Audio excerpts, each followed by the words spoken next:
ಈಗಾಗಲೇ ಪೂಜೆ ಕ್ರಿಯೆಗಳು ಎಲ್ಲವೂ ನಡೀತಾ ಇವೆ. ವೀರಶೈವ ಲಿಂಗಾಯತ ಸಂಪ್ರದಾಯದಂತೆ ವಿಧಿವಿಧಾನಗಳನ್ನು ನೆರವೇರಿಸಲಾಗುತ್ತೆ.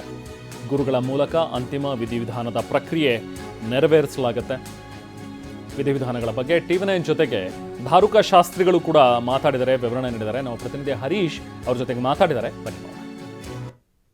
ಹಿರಿಯ ಕಾಂಗ್ರೆಸ್ ನಾಯಕ ಶಾಮನೂರು ಶಿವಶಂಕರಪ್ಪನವರು ಅಸ್ತಂಗತರಾಗಿದ್ದಾರೆ. ದಾವಣಗೆರೆಯ ದಣಿ, ದಾವಣಗೆರೆಯ ಅಪ್ಪಾಜಿ ಅಂತಲೇ ಶಾಮನೂರು ಶಿವಶಂಕರಪ್ಪನವರು ಕರೆಸ್ಕೊಳ್ತಾ ಇದ್ರು. ಅವರ ಪಾರ್ಥಿವ ಶರೀರವನ್ನು ಅವರ ನಿವಾಸದಲ್ಲಿ ಈಗ ದರ್ಶನಕ್ಕೆ ಇಡಲಾಗಿದೆ. ಅಪಾರ ಪ್ರಮಾಣದಲ್ಲಿ ಅವರ ಅಭಿಮಾನಿಗಳು ಬರ್ತಾ ಇರುವಂತಹದ್ದು, ಹರಿದು ಬರ್ತಾ ಇದ್ದಾರೆ. ಅವರ ಅಂತಿಮ ಸಂಸ್ಕಾರದ ವಿಧಿವಿಧಾನಗಳು ಹೇಗಿರ್ತವೆ ಅನ್ನೋದ್ರ ಬಗ್ಗೆ ಮಾತಾಡಲಿಕ್ಕೆ ನಮ್ಮ ಜೊತೆ ಇದ್ದಾರೆ ಧಾರುಕ ಶಾಸ್ತ್ರಿಗಳು. ಹೇಗಿರ್ತವೆ ವಿಧಿವಿಧಾನಗಳು ಅಂತಿಮ ಸಂಸ್ಕಾರದ ಅನ್ನೋಂಥದ್ದು ಕೇಳೋಣ. ಸರ್, ಅಂತಿಮ ಸಂಸ್ಕಾರದ ವಿಧಿವಿಧಾನಗಳು ಹೇಗಿರುತ್ತೆ, ಯಾವ ಸಂಪ್ರದಾಯದ ಪ್ರಕಾರ ಈ ಒಂದು ಕಾರ್ಯಕ್ರಮಗಳು ನಡೆಯುತ್ತೆ ಅಂತ? ನಮ್ಮ ವೀರಶೈವ ಲಿಂಗಾಯತ ಧರ್ಮದಲ್ಲಿ ವಿಧಿವಿಧಾನಗಳಂದರೆ ಈ ಶಾಮನೂರು ಶಿವಶಂಕರಪ್ಪನವರಿಗೆ ನಮ್ಮ ವೀರಶೈವ ಧರ್ಮದಲ್ಲಿ ಗುರುಗಳ ಮುಖಾಂತರ, ಹರಗುರು ಚರಮೂರ್ತಿಗಳ ಮುಖಾಂತರ ವೈದಿಕತ್ವದಲ್ಲಿ ಈ ಕಾರ್ಯಕ್ರಮ ನೆರವೇರುತ್ತೆ. ಮೊದಲಿಗೆ ಅವರಿಗೆ ಸ್ನಾನವನ್ನು ಮಾಡಿಸೋದಾಗಲಿ, ಹಾಗೂ ಗುರುಗಳ ಮುಖಾಂತರ ಅವರ ಇಷ್ಟಲಿಂಗಕ್ಕೆ ಅಭಿಷೇಕ, ಗುರುಗಳ ಮುಖಾಂತರ ಅವರಿಗೆ ಒಂದು ಅಭಿಷೇಕ ಆಗಿ ತದನಂತರ ಗಣಪತಿ ಪೂಜಾ, ಪುಣ್ಯ, ಪಂಚಕಲಶ ಹಾಗೂ ಅಷ್ಟದಿಕ್ಪಾಲಕರನ್ನು ಆ ಸಮಾಧಿಯಲ್ಲಿ ಅವನ್ನ ಕಲಶಪೂರ್ವಕವಾಗಿ ಸ್ಥಾಪಿಸಿ, ಹಾಗೂ ಸಹಸ್ರಾರು ಭಕ್ತಾದಿಗಳ ಮುಂದೆ ಹಾಗೂ ಹರಗುರು ಚರಮೂರ್ತಿಗಳ ಮುಖಾಂತರವಾಗಿ ಮಾರ್ಗದರ್ಶನದಲ್ಲಿ ಈ ವೀರಶೈವ ಧರ್ಮಾನುಸಾರವಾಗಿ ಈ ವಿಧಿವಿಧಾನಗಳನ್ನು ಗುರು ಮುಖಾಂತರ ನೆರವೇರಿಸ್ತೀವಿ. ಮತ್ತು ಅಂತಿಮ ವಿಧಿವಿಧಾನಗಳಂತಂದ್ರೆ ಅಲ್ಲಿ ಸಮಾಧಿ ಮಾಡುವಂಥ ಸಂದರ್ಭದಲ್ಲಿ ಹೇಗಿರುತ್ತೆ ಅಂದರೆ, ವಿಶೇಷವಾಗಿ ವೀರಶೈವ ಲಿಂಗಾಯತ ಧರ್ಮದಲ್ಲಿ ಎಲ್ಲೂ ಕಾಣದೇ ಇರತಕ್ಕಂಥ ವಿಶೇಷ ಆಚರಣೆಗಳು ಇರ್ತವೆ ಅನ್ನುವಂಥದ್ದು ಹೇಗೆ, ಏನೇನಿರ್ತವೆ?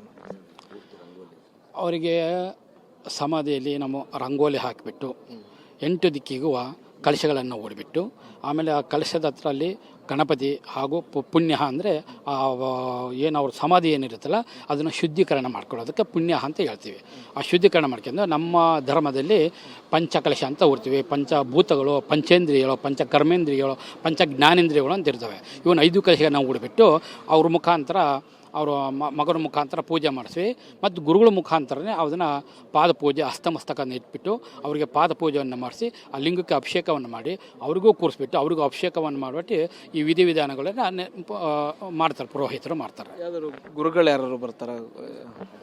ಈಗ ಗುರುಗಳು ಯಾರ್ಯಾರು ಬರ್ತಾರೆ ಅಷ್ಟು ಗೊತ್ತಿಲ್ಲ. ಒಟ್ಟು ಆ ಟೈಮಲ್ಲಿ ಯಾರು ಇರ್ತಾರೋ ಆ ಗುರುಗಳ ಮುಖಾಂತರನೇ ನೆರವೇರಿಸ್ತಾರೆ. ಅದೇ ಗುರುಗಳಿಂದನೇ ಪಾದಪೂಜೆ ಆಗಬೇಕು ಅನ್ನುವಂಥದ್ದು ಹೆಂಗೆ ಸರ್? ಇಲ್ಲ, ಹಾಗೇನಿಲ್ಲ. ಇಂಥದ್ದೇ ಗುರುಗಳು ಅಂತೇನಿಲ್ಲ. ಅವರಿಗೆ ಎಲ್ಲ ಗುರುಗಳು ಬೇಕು ಅವರಿಗೆ. ಹಾಗಾಗಿ ಎಲ್ಲ ಸನ್ನಿಧಾನದಲ್ಲಿ ಯಾರು ಇರ್ತಾರೋ ಆ ಗುರುಗಳ ಮುಖಾಂತರ ಅಲ್ಲಿ ನಡೆಯುತ್ತೆ. ಓಕೆ. ಅಂತಿಮ ವಿಧಿವಿಧಾನಗಳು ಹೇಗೆ ನಡೆಯುತ್ತೆ ಅನ್ನುವಂಥದ್ದನ್ನು ಧಾರುಕ ಶಾಸ್ತ್ರಿಗಳು ವಿವರಿಸ್ತಾ ಇದ್ರು. ಕ್ಯಾಮ್ರಾ ಪರ್ಸನ್ ವಿನೋದ್ ಜೊತೆಗೆ ಹರೀಶ್, TV9 ದಾವಣಗೆರೆ. ಶಾಮನೂರು ಶಿವಶಂಕರಪ್ಪ ಅವರ ಪಾರ್ಥಿವವನ್ನು ಈಗ ಪೂಜೆ ವಿಧಿವಿಧಾನಗಳನ್ನೆಲ್ಲವೂ ಕೂಡ ನೆರವೇರಿಸಿ ನಂತರ ಮೆರವಣಿಗೆಯ ಮೂಲಕ MCC ಬ್ಲಾಕ್ನಿಂದ ಹೈಸ್ಕೂಲ್ ಗ್ರೌಂಡ್ಗೆ ತೆಗೆದುಕೊಂಡು ಹೋಗಲಾಗುತ್ತೆ. ಅಲ್ಲಿ ಅಂತಿಮ ದರ್ಶನಕ್ಕೆ ವ್ಯವಸ್ಥೆಯನ್ನು ಮಾಡಿದ್ದಾರೆ. ಸಾರ್ವಜನಿಕರೆಲ್ಲರೂ ಕೂಡ ಅಲ್ಲಿ ಅಂತಿಮ ದರ್ಶನವನ್ನು ಪಡ್ಕೋಬಹುದು.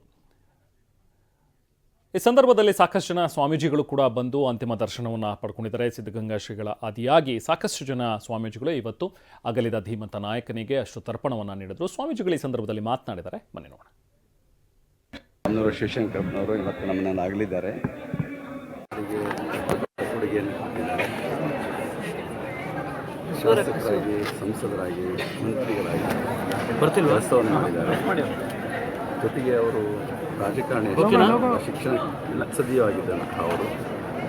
ಅದರಲ್ಲಿ ಕೂಡ ಮಧ್ಯ ಕರ್ನಾಟಕ ಅನಿಸಿಕೊಳ್ಳುವಂಥ ದಾವಣಗೆರೆಯ ಸಮಗ್ರ ಅಭಿವೃದ್ಧಿಗೆ ಭಾಳಷ್ಟು ಹೋರಾಟವನ್ನು ಮಾಡಿ ಕೆಲಸವನ್ನು ಮಾಡಿದಂಥ ಕೀರ್ತಿ ನಮ್ಮ ಶಿಕ್ಷಣಗಳಿರುವಂಥದ್ದು.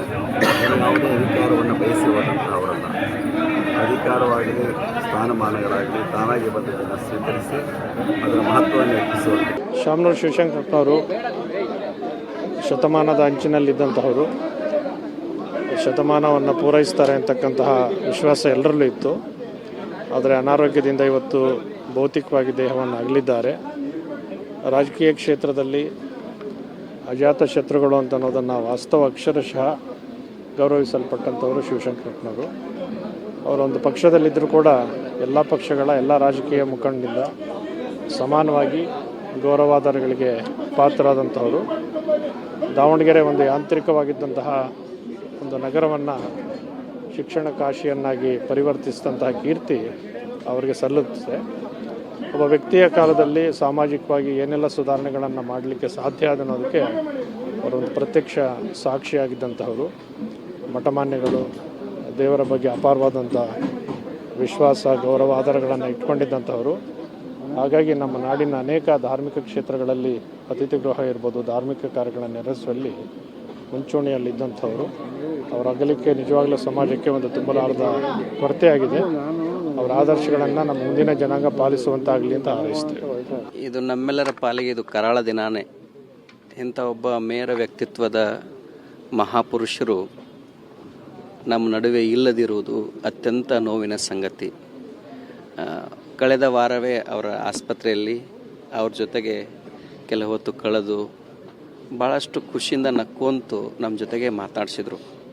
ಅದಕ್ಕಿಂತ ಪೂರ್ವದಲ್ಲಿ ನಮ್ಮ ಮಠಕ್ಕೆ ಬಂದಿದ್ದರು. ಅವರು ಮಠಕ್ಕೆ ಬಂದಂಥ ಸಂದರ್ಭದಲ್ಲಿ ನಾವು ಹರಿಹರ ತುಂಗಭದ್ರಾ ನದಿಯ ತಟದಲ್ಲಿ ತುಂಗಾರತಿಯನ್ನು ನೋಡಬೇಕು ಮತ್ತು ಅಲ್ಲಿರುವಂಥ ಸ್ಥಳವನ್ನು ವೀಕ್ಷಣೆ ಮಾಡಬೇಕು ಅಂತ ಸ್ವತಃ ನಮಗೆ 3-4 ಬಾರಿ ಫೋನ್ ಮಾಡಿ ಅವರೇ ಅಲ್ಲಿ ಬಂದು ಒಂದು ಅರ್ಧ ಗಂಟೆ ಅಲ್ಲಿ ಟೈಮನ್ನು ಸ್ಪೆಂಡ್ ಮಾಡಿ, ಇದೊಂದು ಅಹರ ಸಾಹಸ ಕೆಲಸ, ನಾವಿಷ್ಟು ವರ್ಷಗಳ ಕಾಲ ಇದ್ದರೂ ಕೂಡ ಇದ್ರ ಬಗ್ಗೆ ನಮ್ಗೆ ಆಲೋಚನೆ ಬಂದಿರಲಿಲ್ಲ ಅಂತ ಬಹಳ ಮುಕ್ತವಾಗಿ ಅದನ್ನು ಹಾರೈಸಿದ್ದನ್ನು ಈ ಸಂದರ್ಭದಲ್ಲಿ ನೆನೆಸ್ತೀವಿ. ನಮ್ಮ ಮಠದಲ್ಲಿ ಹರ ಧ್ಯಾನ ಮಂದಿರ ಅಂತಿದೆ. ಅದನ್ನು ಕಟ್ಟಿಸಿದವರೇ ನಮ್ಮ ಶಾಮನೂರು ಶಿವಶಂಕರಪ್ಪನವರು. ಕರ್ನಾಟಕದಲ್ಲಿ ಯಾವುದೇ ಮಠ ಇರಲಿ, ಪೀಠ ಇರಲಿ, ಪರಂಪರೆ ಇರಲಿ, ಎಲ್ಲರಿಗೂ ಬೇಕಾದಂತಹ ಜಾತ್ಯತೀತ ವ್ಯಕ್ತಿತ್ವ ನಮ್ಮ ಶಾಮನೂರು ಶಿವಶಂಕರಪ್ಪ ಅವ್ರದ್ದು. ಅವರು ಅಖಿಲ ಭಾರತ ವೀರಶೈವ ಮಹಾಸಭಾದ ರಾಷ್ಟ್ರೀಯ ಅಧ್ಯಕ್ಷರಾದ ಮೇಲೆ ಆ ಸ್ಥಾನವನ್ನು ತುಂಬಿರುವಂಥದ್ದು ಇದೆಯಲ್ಲ, ಅದಕ್ಕೆ ನ್ಯಾಯವನ್ನು ಕೊಟ್ಟಂತಹದ್ದು ಇದೆಯಲ್ಲ, ಅದನ್ನು ಯಾರೂ ಆ ಸ್ಥಾನವನ್ನು ತುಂಬಲಿಕ್ಕೆ ಆಗೋದಿಲ್ಲ. ಅಂಥ ಒಬ್ಬ ಶ್ರೇಷ್ಠ ವ್ಯಕ್ತಿತ್ವ ಇರೋರು ನಮ್ಮ ನಡುವೆ ಇಲ್ಲದಿರುವುದು.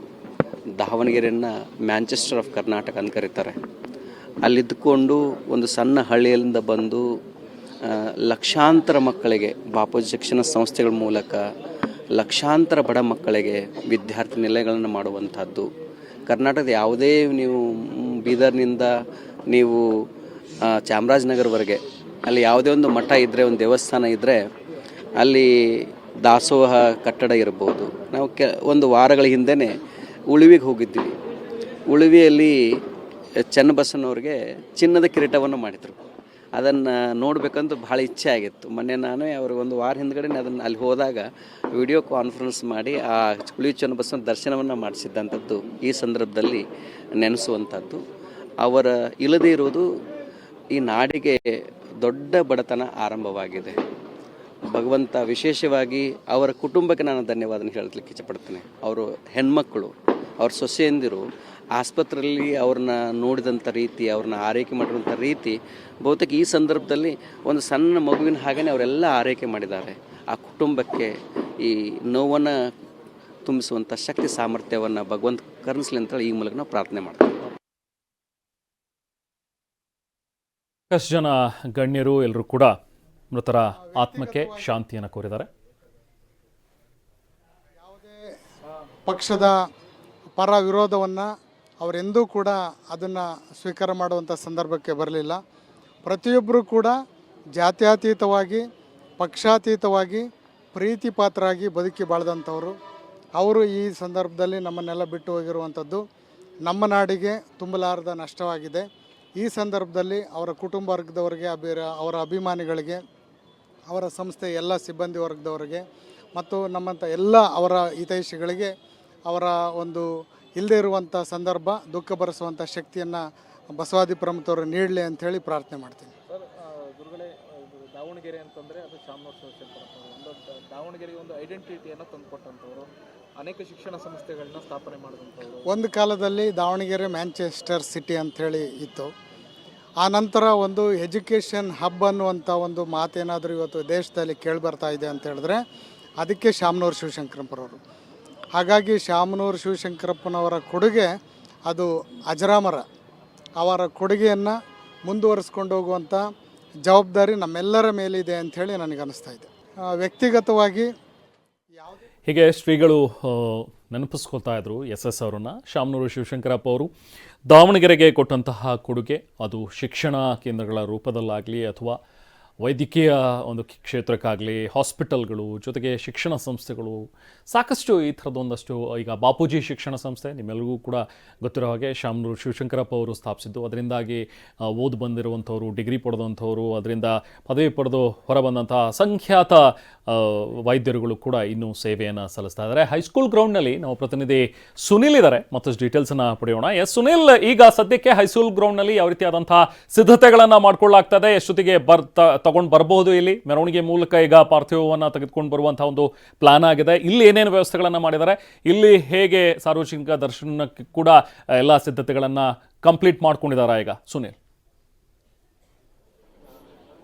ರೆಹಮಾನ್, ಸುಮಾರು 12:30ರಿಂದ ಸಂಜೆ 4:30ರವರೆಗೆ ಶಾಮನೂರು ಶಿವಶಂಕರಪ್ಪರವರ ಒಂದು ಪಾರ್ಥಿವ ಶರೀರವನ್ನು ಸಾರ್ವಜನಿಕರ ಅಂತಿಮ ದರ್ಶನಕ್ಕೆ ಇಡಲಾಗುತ್ತೆ. ಆ ಒಂದು ಹಿನ್ನೆಲೆಯಲ್ಲಿ ಎಲ್ಲ ರೀತಿಯಾದ ವ್ಯವಸ್ಥೆಗಳು ಕೂಡ ಈಗಾಗಲೇ ದಾವಣಗೆರೆ ಹೈಸ್ಕೂಲ್ ಗ್ರೌಂಡ್ನಲ್ಲಿ ಆಗಿದೆ. ಪ್ರಮುಖವಾಗಿ 12:30ಕ್ಕೆ ಸಾರ್ವಜನಿಕರ ಒಂದು ದರ್ಶನಕ್ಕೆ ಒಂದು ವ್ಯವಸ್ಥೆಯನ್ನು ಕೂಡ ಮಾಡಿಕೊಳ್ಳಲಾಗಿದೆ. ನಾನೀಗ ಆ ಒಂದು ಅಂತಿಮ ದರ್ಶನಕ್ಕೆ ಪಾರ್ಥಿವ ಶರೀರ ಇಡುವಂಥ ಸ್ಥಳದಲ್ಲಿ ನಾನು ಹಿಂಭಾಗಕ್ಕೆ ನೋಡ್ತಾ ಹೋದರೆ ಈಗಾಗಲೇ ವೇದಿಕೆಯನ್ನು ಕೂಡ ಹಾಕಲಾಗಿದೆ. ವೇದಿಕೆ ಎಲ್ಲ ಸಿದ್ಧತೆಗಳು ಕೂಡ ಆಗಿದೆ. ವೇದಿಕೆ ಮಧ್ಯದಲ್ಲಿ ಒಂದು ಶಾಮನೂರು ಶಿವಶಂಕರಪ್ಪರ ಒಂದು ಭಾವಚಿತ್ರವನ್ನು ಕೂಡ ಅದೇ ಹಾಕಲಾಗಿದೆ. ಅದರಂತೆ ನನ್ನ ಎಡಭಾಗಕ್ಕೆ ನೀವು ನೋಡ್ತಾ ಹೋದರೆ ಈಗಾಗಲೇ ಸಾರ್ವಜನಿಕರು ಕೂಡ ಅವರ ಪಾರ್ಥಿವ ಶರೀರದ ಅಂತಿಮ ದರ್ಶನವನ್ನು ಪಡೆಯಬೇಕು ಅಂತೇಳಿ ಬೇರೆ ಬೇರೆ ಕಡೆಯಿಂದ ಕೂಡ ಬಂದಿರುವಂಥದ್ದು. ಯಾಕೆಂದರೆ ಶಾಮನೂರು ಶಿವಶಂಕರಪ್ಪ ಅವರು ಕೇವಲ ರಾಜಕಾರಣಿ ಆಗಿರಲ್ಲ, ರಾಜಕೀಯ ಕ್ಷೇತ್ರಕ್ಕೆ ಮಾತ್ರ ಸೀಮಿತವಾಗಿರಲ್ಲ, ಸಾಕಷ್ಟು ಕ್ಷೇತ್ರದಲ್ಲಿ ಸೀಮಿತವಾದಂಥವರು. ಪ್ರಮುಖವಾಗಿ ಶಿಕ್ಷಣ ಆಗ್ಬೋದು, ಮತ್ತು ಶಿಕ್ಷಣ ಆಗ್ಬೋದು, ಬೇರೆ ಬೇರೆ ಆರೋಗ್ಯ ಕ್ಷೇತ್ರ, ಉದ್ಯಮ ಕ್ಷೇತ್ರ, ಹೀಗಾಗಿ ಸಾಕಷ್ಟು ಬೇರೆ ಬೇರೆ ವಲಯಗಳಲ್ಲೂ ಕೂಡ ಅವರು ಗುರುತಿಸಿಕೊಂಡಿದ್ರು, ಸೇವೆಯನ್ನು ಸಲ್ಲಿಸಿದ್ದಾರೆ. ಈ ಒಂದು ನಿಟ್ಟಿನಲ್ಲಿ ಬೇರೆ ಬೇರೆ ಕ್ಷೇತ್ರಗಳಿಂದಲೂ ಕೂಡ ಅವರ ಆಪ್ತರಿದ್ದಾರೆ, ಅಭಿಮಾನಿಗಳಿದ್ದಾರೆ. ಅವರ ಕಾಲೇಜುಗಳಲ್ಲಾಗ್ಬೋದು, ಮೆಡಿಕಲ್ ಕಾಲೇಜುಗಳಲ್ಲಿ, ಆಸ್ಪತ್ರೆಗಳಲ್ಲಿ ಕೆಲಸ ನಿರ್ವಹಿಸುವಂಥ ಕೆಲಸಗಾರರು, ಕಾರ್ಮಿಕರು ಎಲ್ಲ ಇದ್ದಾರೆ. ಅವರೆಲ್ಲರೂ ಕೂಡ ಅವರ ಒಂದು ಪಾರ್ಥಿವ ಶರೀರದ ಅಂತಿಮ ದರ್ಶನವನ್ನು ಕೂಡ ಪಡೆಯಬೇಕು ಅಂತ ಬರ್ತಾ ಇದ್ದಾರೆ. ಅದೇ ರೀತಿಯಾಗಿ ಈ ಒಂದು ವೇದಿಕೆ ಸುತ್ತಮುತ್ತ ಮತ್ತು ಗ್ರೌಂಡ್ನ ಸುತ್ತಮುತ್ತ ಬಿಗಿ ಪೊಲೀಸ್ ಬಂದೋಬಸ್ತನ್ನು ಮಾಡಲಾಗಿದೆ. ಯಾವುದೇ ರೀತಿಯಾಗಿ ಒಂದು ವ್ಯತ್ಯಾಸಗಳು ಆಗಬಾರ್ದು, ಸಮಸ್ಯೆಗಳು ಆಗಬಾರ್ದು, ಗೊಂದಲಗಳಾಗಬಾರ್ದು ಅಂತೇಳಿ ಸುಮಾರು 650ಕ್ಕೂ ಹೆಚ್ಚು ಒಂದು ಪೊಲೀಸರನ್ನು ನಿಯೋಜನೆ ಮಾಡಲಾಗಿದೆ. SP ಗಳ ನೇತೃತ್ವದಲ್ಲಿ ಬಂದೋಬಸ್ತನ್ನು ಕೂಡ ಮಾಡಲಾಗಿದೆ. ಯಾಕೆಂದರೆ ಪ್ರಮುಖವಾಗಿ ಸಾರ್ವಜನಿಕರಿಗೆ ಒಂದು ಮುಕ್ತವಾಗಿ ಅವರ ಒಂದು ಅಂತಿಮ ದರ್ಶನವನ್ನು ಪಡಲಿಕ್ಕೆ ಅವಕಾಶವನ್ನು ಕೂಡ ಮಾಡಿಕೊಳ್ಬೇಕು. ಆ ನಿಟ್ಟಿನಲ್ಲಿ ಪ್ರತ್ಯೇಕ ಗೇಟ್ಗಳ ವ್ಯವಸ್ಥೆಯನ್ನು ಕೂಡ ಸಾರ್ವಜನಿಕರಿಗೆ ಮಾಡಲಾಗಿದೆ. ಅದೇ ರೀತಿಯಾಗಿ ನನ್ನ ಬಲಭಾಗಕ್ಕೆ ತೋರಿಸ್ತಾ ಹೋಗ್ತೀನಿ, ಅಲ್ಲಿ ಗಣ್ಯರಿಗೆ ಅವಕಾಶವನ್ನು ಮಾಡಿಕೊಡಲಾಗಿದೆ ಮತ್ತು ಕುಟುಂಬಸ್ಥರಿಗೆ ಈ ಒಂದು ವೇದಿಕೆಯ ಸುತ್ತಮುತ್ತ ಕೂತ್ಕೊಳ್ಳಿಕ್ಕೆ ಅವಕಾಶವನ್ನು ಕೂಡ ಮಾಡಿಕೊಳ್ಳಲಾಗಿದೆ. ಗಣ್ಯರು ಮತ್ತು ಅವರ ಕುಟುಂಬಸ್ಥರು ಮಾತ್ರ ಈ ಒಂದು ಜಾಗದಲ್ಲಿ ಕೂತ್ಕೊಳ್ಳಿಕ್ಕೆ ಅವಕಾಶವನ್ನು ಕೂಡ ಮಾಡಿಕೊಟ್ಟಿದ್ದಾರೆ. ಅದರಲ್ಲಿ ಪ್ರಮುಖವಾಗಿ ಅಂತಂದರೆ ಮುಖ್ಯಮಂತ್ರಿಗಳು ಕೂಡ ಬರ್ತಾರೆ, ಉಪಮುಖ್ಯಮಂತ್ರಿಗಳು ಬರ್ತಾರೆ, ಸಚಿವರು ಬರ್ತಾರೆ, ಶಾಸಕರು ಬರ್ತಾರೆ. ಯಾಕೆಂದರೆ ಶಾಮನೂರು ಶಿವಶಂಕರಪ್ಪರು ಕಾಂಗ್ರೆಸ್ಗೆ ಅಷ್ಟೇ ಸೀಮಿತವಾಗಿರಲಿಲ್ಲ, ಅವರ ಒಂದು ಸ್ನೇಹ, ಪ್ರೀತಿ, ವಿಶ್ವಾಸ ಬೇರೆ ಬೇರೆ ಪಕ್ಷಗಳಲ್ಲೂ ಇತ್ತು. ಆ ಒಂದು ನಿಟ್ಟಿನಲ್ಲಿ ಅವೆಲ್ಲ ಶಾಸಕರು, ರಾಜಕಾರಣಿಗಳು ಬರುವ ಹಿನ್ನೆಲೆಯಲ್ಲಿ ಅವರಿಗೆ ಬರಲಿಕ್ಕೆ ಒಂದು ಅವಕಾಶವನ್ನು ಪ್ರತ್ಯೇಕವಾಗಿ ವ್ಯವಸ್ಥೆ ಮಾಡಿಕೊಳ್ಳಲಾಗಿದೆ. ಸಾಕಷ್ಟು ಸಹಸ್ರಾರು ಸಂಖ್ಯೆಯಲ್ಲಿ ಅವರ ಅಭಿಮಾನಿಗಳು, ಸಾರ್ವಜನಿಕರು ನೋಡಬೇಕು ಅಂತ ಯಾರು ಬರ್ತಾರೆ ಎಲ್ಲರಿಗೂ ಕೂಡ ಮುಕ್ತವಾಗಿ ನೋಡ್ಲಿಕ್ಕೆ ಅವರ ಒಂದು ಪಾರ್ಥಿವ ಶರೀರವನ್ನ ಅಂತಿಮ ದರ್ಶನವನ್ನು ಪಡಲಿಕ್ಕೆ ವ್ಯವಸ್ಥೆ ಕೂಡ ಮಾಡಲಾಗಿದೆ. 12:30ರ ಸುಮಾರಿಗೆ ಇಲ್ಲಿಗೆ ಪಾರ್ಥಿವ ಶರೀರ ಬರುತ್ತೆ. ಅದಾದ ನಂತರದಲ್ಲಿ ಅಂತಿಮ ದರ್ಶನಕ್ಕೆ ವ್ಯವಸ್ಥೆಯನ್ನು ಕೂಡ ಮಾಡಿಕೊಳ್ಳಲಾಗಿದೆ. Rehman, right, thank you Sunil.